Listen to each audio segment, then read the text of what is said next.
I belong to you. I belong to you. Do just what you want. You're the one I trust, and I'll always be right.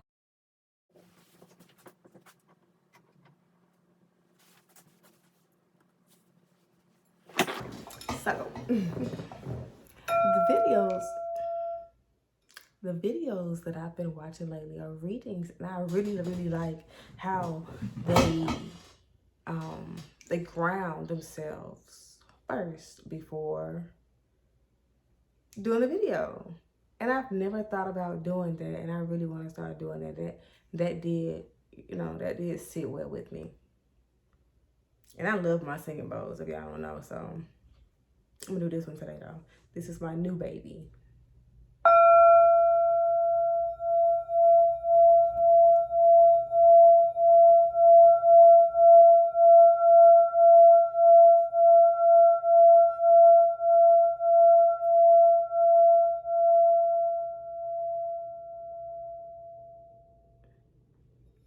I love that. So what I'm gonna do is I'm gonna record this video or this session on my phone, because there's a little conflict when it comes to the videographer schedule and mine due to certain circumstances. So right now I'm just gonna do what I can, of course, because there's a solution for everything. You gotta keep going, okay? All right, so just bear with me for this episode. The first half is going to be on the radio station as well, but to listen to the rest of it, you are going to have to tune into this video, and I will put in the comment section where to start if you already heard the radio version. That way you don't have to, listen to everything all over again. I am going to be recording once I start, only for the first 30 minutes so that I can send that stuff into the radio station, and then I'm going to continue this video. Yeah. So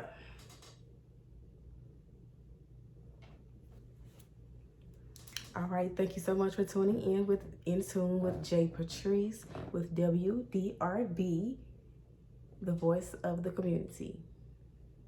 Today's topic is going to be on depression. I have my notebook right here, so you will see me glance down every now and then just to make sure I hit every point that I want to hit on. The first topic is going to be about therapy. Now, let me say this. Therapy has come a long way, because I feel like it's starting to become more normalized. I know that word is used a lot these days, but more people are starting to actually look into therapy and actually give therapy a try. And I'm very happy, because I feel like people, especially in the Black community, they have this idea that, therapy is weird. It's for other people, if you understand what I'm saying. That's not our type of stuff that goes down in our community, and that's such a negative mindset to have, because therapy is so beneficial. Like, I've been in therapy for like 3 or 4 years going on, on and off, but it's very beneficial. Like, people don't realize what therapy is for. Therapy is there to help you resolve your issues, to try to figure out why you are how you are. You feel me? It's letting you know, it's teaching you how to dig deeper, how to look at things from a different perspective. And it's very different from talking to your best friend or your brother versus compared to talking to an actual therapist, an outsider. Like, what they're going to say is not biased at all. They're not going to take your side because they're your friend. They're not going to give you some trash advice, That's what therapy is about. It's really about healing. It's giving you different techniques and different things to do to remain calm, to deal with these situations, and to deal with life better. And when it comes to finding a therapist, I like to compare it to finding a doctor. So typically when people are looking for a doctor, they get on Google, they search for the doctor, whatever kind of doctor that they're looking for, and then they go to the reviews, or maybe they were referred by somebody who they know. It's the same thing with a therapist. Oh, I didn't finish the example. Let me go back. If you don't like that doctor, what do? You find another doctor. You don't stop. You don't just not go to any doctor. You find a different doctor, and you keep going until you find somebody that, that's for you. And that's the same thing with therapy. And I had to do it myself because my first one did not sit well with me. Nothing was wrong with her. We just didn't vibe. Like, you have to make sure that you're going to be comfortable so that you can be your authentic self and really get down to the bottom of whatever issues that you need to get to. You got to make sure that, y'all click and it's a genuine connection. And you just don't stop trying until you find that one connection. Like, don't settle. Just like a relationship, do not settle. Because that's going to be a relationship. Like, that person is probably going to know so much about you that so many people don't know. So you want to make sure that you're comfortable. So that's pretty much what I would say about when it comes to therapy. And even these days now with COVID, like, you can really get therapy virtually. You don't even have to go in. Like, I've done both. I started out, of course, with going into the office, but since COVID, I have been doing virtual because it does make it easier for me, being that, I have kids. But it's so many different options out there, man. Therapy. It is 2022. If you don't have a therapist, get one. Don't wait until you get to your lowest point to try to get a therapist either, because it's just going to be super hard. You got to think, if you go ahead and get a therapist right now, even though nothing may be going on right now, all you're doing right now is building the relationship with that therapist. I lost my train of thought, but I'm coming. All you're doing is building your relationship with that therapist. You're already giving that therapist information and things about you, issues that you've dealt with maybe the month prior, the week prior. So if something does come up, y'all don't have to start from point A. Y'all can go ahead and start from wherever you're at. I hope that makes sense. So the next thing I wanted to talk about is music and how it ties in with depression and mental health. Man, this is a tough topic because I feel like a lot of people are closed-minded when it comes to this, and people can get kind of defensive when they feel hit, like somebody stepped on their toes. And I get it, but you really got to open your mind up and just receive the information, because music plays a big part in depression. Like, a lot of music sounds good, but it's just low vibrational music, and it adds to the depression. It adds to the mental issues. Like, you got to listen to the words that the music is saying. And the thing is, some people can handle listening to that kind of music without it affecting them. And the people who I feel like can handle that is the people who can, they know the difference between entertainment and real life.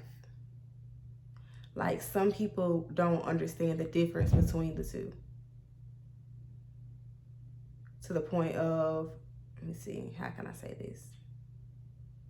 The music that they listen to, they feel like they have to live their life by the lyrics in the song. And half the time, the people who sing in the song don't even live like that. Like, they probably got therapists and everything, but now they talking about sipping on lean and popping pills and shit and stuff to get through the pain. You see what I'm saying? It doesn't match up with their current lifestyle. That's what I'm trying to say. And even if it did, some people are forced to live that lifestyle. And then you have some people who look up to the people living that lifestyle who don't have to live that lifestyle. And now, they live that lifestyle by choice, because they think it's cool, because they hear about it in the rap songs. And now you're going through all this stuff for no reason. I hope that makes sense. But to get back on track, because I can get off track, because that's a completely different conversation for a different day, and I'm going to write that down. But as far as the music, I also want to add, there should just be a balance. Like for me, I have a playlist for almost everything. I have a bubble bath playlist. I have a calm playlist. I have a workout playlist. You know, I have something for me to pretty much stay ahead in some instances. So like the music, the songs I listen to that keep me calm, I have them all together. So when I wake up and I'm feeling like my energy's not right, like today it's gonna be kind of rocky, I make sure I play that album. And I also have a Grand Rising album as well. I make sure I play my Grand Rising every morning to try to set my mood and my tone and my intention for that day. But my calm album helps me calm down whenever I am getting sad or getting depressed. It just kind of reminds me of the fact that I gotta keep going. Gotta keep going. Like the song by Janae. Y'all gonna hear it. I'm gonna play it. It's on my list. But I listen to, like, the songs that I have listed on here are songs that I listen to that just reminds me, like, I'm strong, I'm a soldier. Things ain't gonna always go your way, you know. Just remind me how far I've come. And the thing is, if you never listen to high vibrational music or music that speaks life into you, you're always listening to like trap music, there's no balance. You got to have some kind of balance. That's not balance. You got to have, it don't have to be gospel music. Like for me, Janae Aiko, her music is very uplifting and healing for me because of the words. I can relate to it. And it's also the frequencies that's in her music, because some songs I may listen to, it makes me feel good because of the frequencies and the sound bowls that she's using in the song, even though the words don't match up to how I'm feeling. So it's like I kind of block out the words and the lyrics. I'm just focusing on the feeling that the music is giving me. I hope that makes sense. That was all right. So this is gonna be a good one too. Believe it or not, the food that we eat and vitamin deficiencies play a big part when it comes to our mental health and mental health and like depression, anxiety, and stuff like that. Plays a big part. This is a pretty touchy topic too, because I feel like a lot of people are so stuck in their ways, and they're just like, you know, I've been eating like this all my life. My mama ate like this. You know, I grew up on this. You grew up on this. That's true, but that don't mean it's right. You know, when are you going to decide to do something different? And I say that because even if you don't believe the words that are coming out somebody's mouth, you should research yourself to see if foods can be related to depression and anxiety. And then you see, you know, what we're talking about. Grab a book, do some Googling. You'll see that meat plays a big part in our mental health. It can cause us to feel all, what's the word? I guess, I don't know the word I'm looking for, but just make sure you do your research on that. Like meat, sugar, let me see what else. You know, like too much processed foods, all of those things are not good for the body. So of course it's going to affect your mental state as well. And when it comes to vitamin deficiencies, that's something else that could be looked into. And there's certain vitamins that you can add to your daily life that's going to help you with your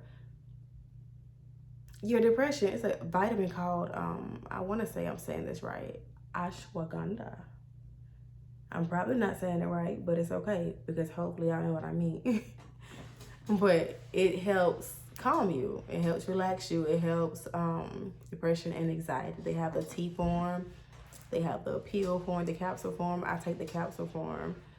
And there's other stuff out there that's similar to that does the same thing. You just have to do your research. And that's why people should also, bro, you got to pay attention to what you put in your body. Even when it comes down to birth control, ladies, all those extra hormones, it's not good for you. And I get, I'm not going to say who wants to be pregnant, because people want to be pregnant. So that's not what I mean. Who wants to be pregnant and they don't want to be pregnant is what I'm saying. So I get wanting to protect yourself, but I feel like you just have to be mindful and be careful of the decisions that you make when it comes to what you put in your body. Like me personally, I have gone through so many birth controls until I eventually just said, you know what I'm saying? Because I was getting all the side effects, and one of them messed with my emotions. Like, it was the patch. And I was at work, and I was on it for a while, and I'm like, I noticed myself being more moody and more, snappy. And I actually caught myself in, and I had to ask one of my coworkers, and I'm like, wait, God damn, I think this birth control is making me crazy. And she said, I think so too. She said, I think so too. And she got on my tail about it too. And I was like, dang, why you ain't say nothing? And I don't think she had connected the dots until I had said something at that moment. And I looked at the side effects at that moment, because at first, I'm just like everybody else. I'm just doing and taking whatever my doctor tell me. I did not look at any side effects and take it seriously, because at that point, it was birth control after birth control after birth control. So I'm just like on a trial right now. So I looked it up, and lo and behold, the birth control that I was on causes depression, anxiety, mood swings, snappiness, stuff like that. And I was experiencing all of that. Like, I really felt crazy. And that's what made me try to figure out, where could this craziness be coming from? Like, you really got to pay attention to what is going in your body. Seriously. Let's see. Your circle. Having a good circle is very important. And if you don't have a circle, having one good person is very good when it comes to mental health, because a lot of people tend to hold stuff in, and I can do that too, but it's not good. It's not healthy.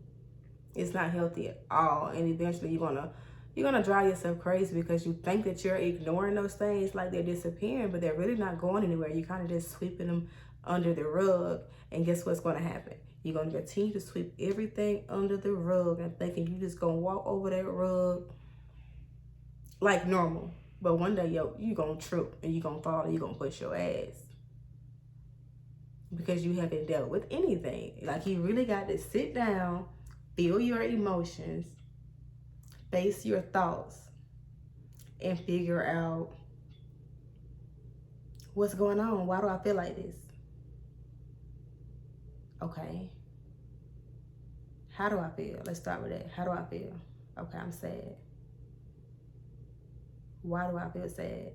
Because such and such did this. Well, damn. Did they mean it this way, or did I take it this way?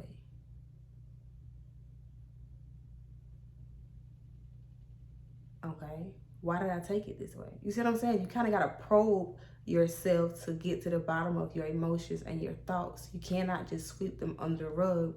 And I say have a good person in your corner, because sometimes you're going to need to be reminded of that. You're not going to be able to remind yourself sometimes in certain mind states. And even when it comes down to depression, y'all, some people are going to disagree, because I've seen this topic or this debate where they call people who commit suicide, they call them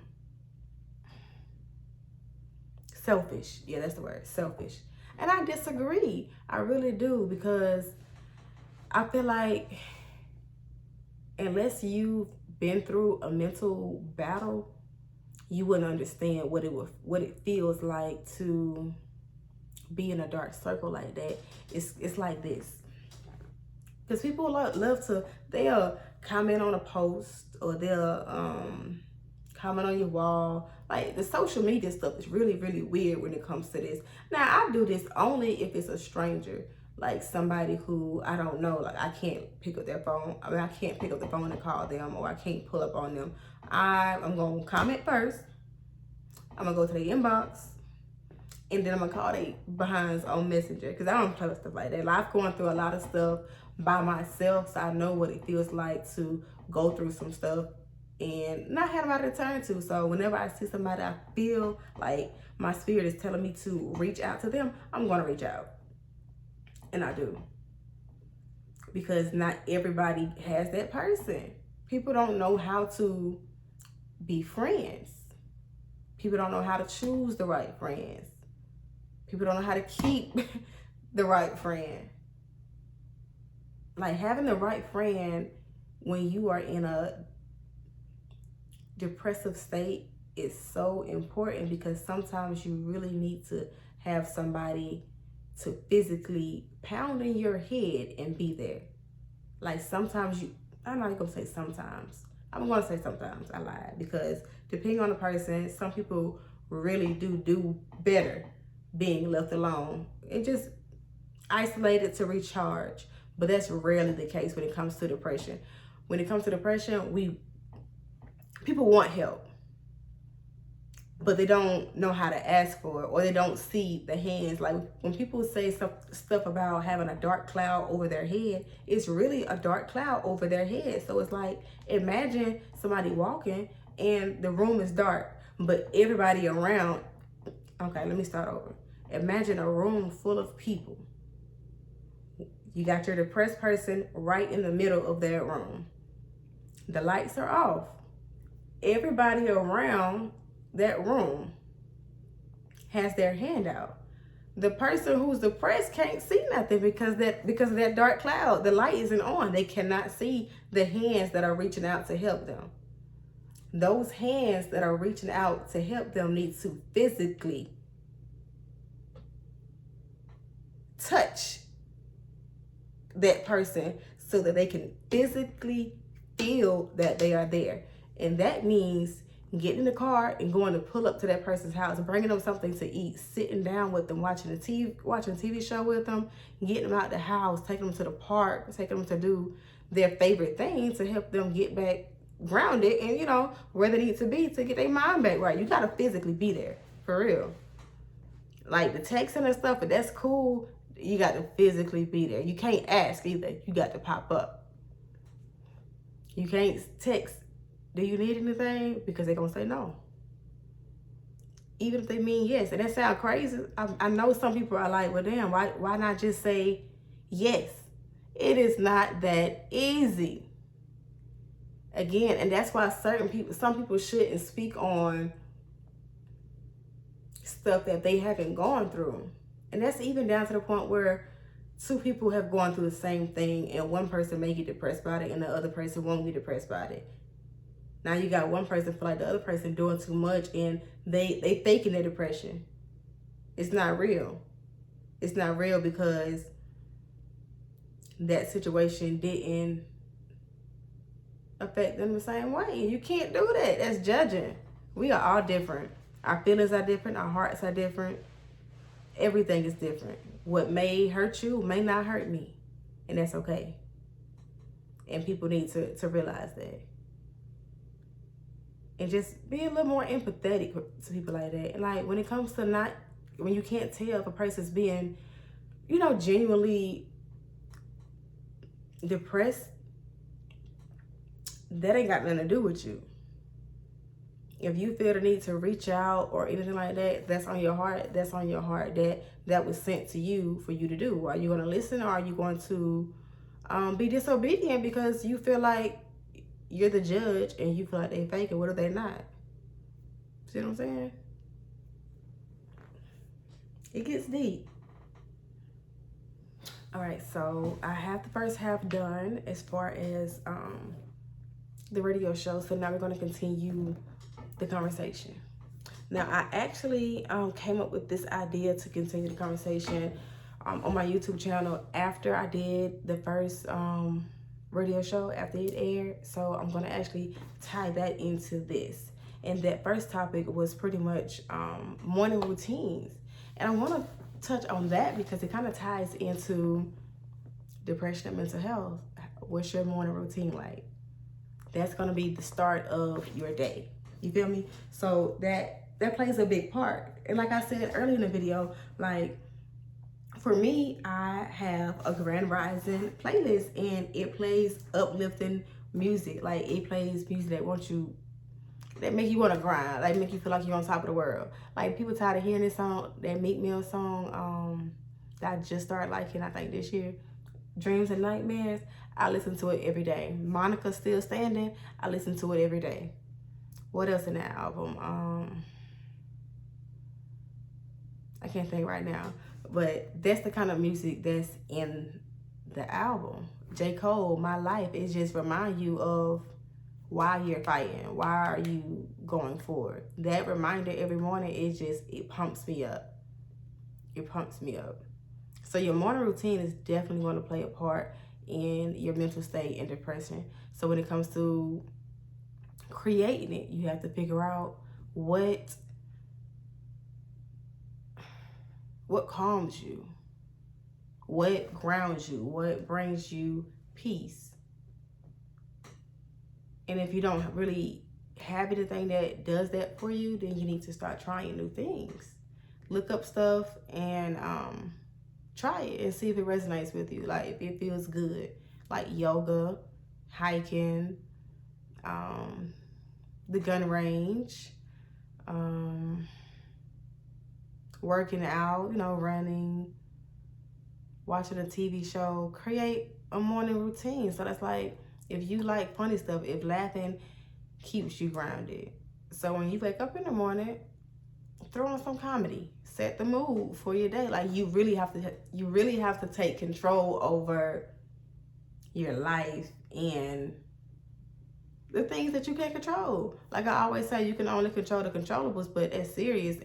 I mean it. Like you can only control the controllables, but you have to make sure you're controlling the controllables. So you can set your mood for the day by creating a morning routine. My morning routine on a good day, because I do fuck up, y'all, because I ain't perfect. But on a good day, my morning routine would be to wake up between 5 and 6 o'clock. Meditate, work out. Well, usually I like to do yoga first, if I can. Or I do yoga on Wednesdays and work out the remaining of the week. Oh, my nipple is hard, y'all. I just got them pierced today again, so yeah, they're doing their own thing. But anyway,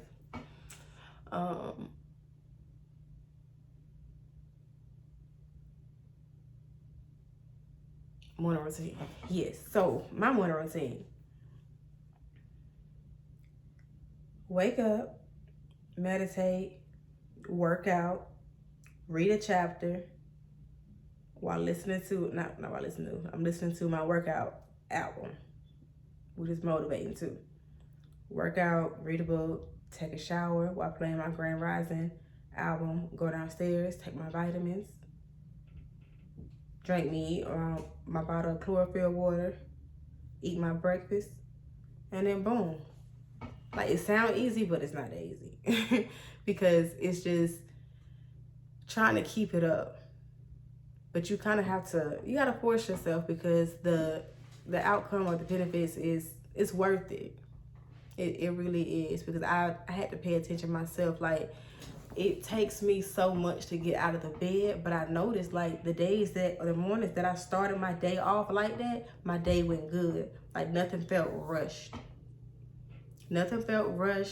Like everything just felt right. And I gotta get back to it.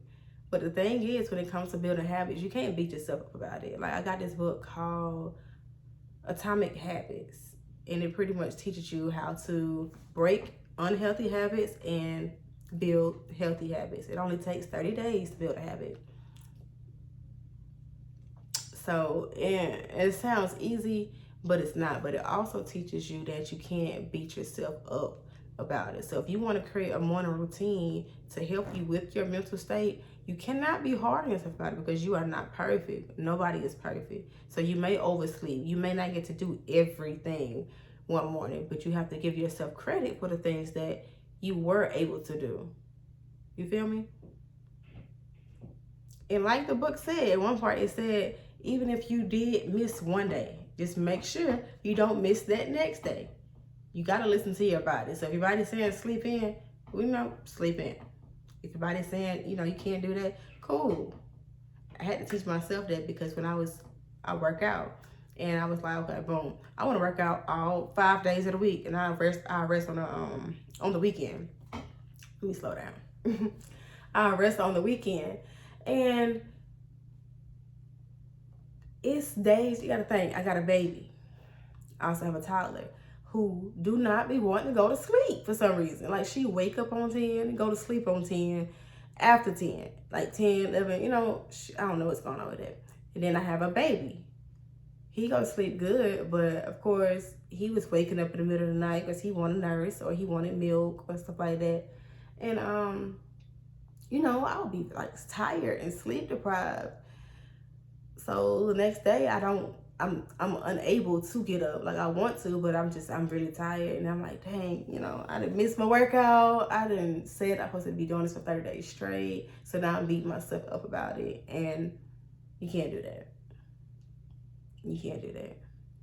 So if you come up with a routine that has 5 things on it that you want to use to start your morning to help you with your mental space, and you only get to 3 of them for that morning, give yourself credit. Those other 2, leave it where it's at. Just be. Let it go. Because it's going to start over tomorrow. You just try again tomorrow to get those things done. But the fact is that you got up and you tried and you did something. That's what you focus on. That's what you focus on. I'm trying to figure out what else I touched on that show when it came to, you know what?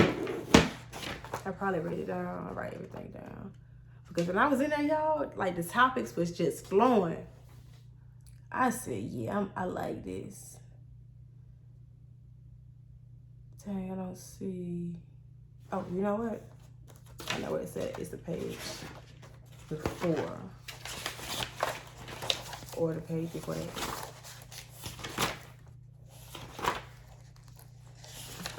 There we go.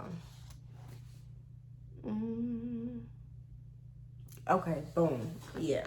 I touched on meditation. Yes. Ooh. I'm going to do a different video for this.